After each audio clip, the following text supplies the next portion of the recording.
একদিন একটা শকুনের বাচ্চা তার বাবাকে বলল, বাবা আমি মানুষের মাংস খেতে চাই। শকুন বলল, ঠিক আছে, সন্ধেবেলায় এনে দেব।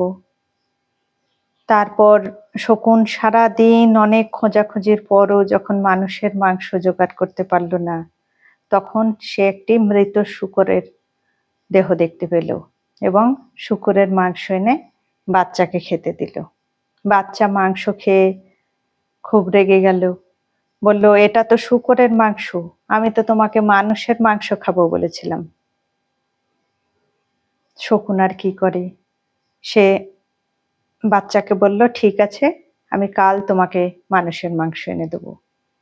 পরের দিন অনেক খোঁজাখুঁজির পরও শকুন কিছুতেই মানুষের মাংস জোগাড় করতে পারল না। তখন সে একটি গরুর মৃতদেহ দেখতে পেল এবং সেই মাংসই এনে বাচ্চাকে খেতে দিল। বাচ্চা মাংস খেয়ে খুব রেগে গেল। সে বলল, এটা তো গরুর মাংস, আমি তো তোমাকে বলেছিলাম মানুষের মাংস খাবো, তাহলে তুমি কেন আমাকে গরুর মাংস এনে দিলে? শকুন বাচ্চাকে শান্ত করলো, তারপর বলল, ঠিক আছে, তোমাকে কাল মানুষের মাংসই এনে দেব।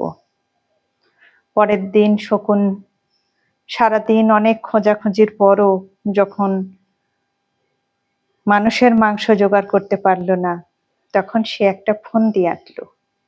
সে মসজিদের সামনে কিছুটা শূকরের মাংস ফেলে দিল আর মন্দিরের সামনে কিছুটা গরুর মাংস ফেলে দিল এবং চুপচাপ বসে দেখতে থাকলো। কিছুক্ষণের মধ্যেই হিন্দু মুসলমানে দাঙ্গা বেঁধে গেল, তাতে কয়েকজনের প্রাণও গেল। তখন শকুন মানুষের মাংস এনে তার বাচ্চাকে দিল। বাচ্চা তো মানুষের মাংস পেয়ে খুব খুশি। সে তখন তার বাবাকে জিজ্ঞাসা করলো, আচ্ছা বাবা, তুমি মানুষের মাংস পেলে কিভাবে? তখন বাবা শকুন বলল, মানুষের মধ্যেও কিছু শকুন রূপী মানুষ আছে যারা সব সময় দাঙ্গা বাঁধায় এবং সেখান থেকে সুযোগ নেওয়ার চেষ্টা করে। আমিও আজকে সেই কাজটাই করেছি।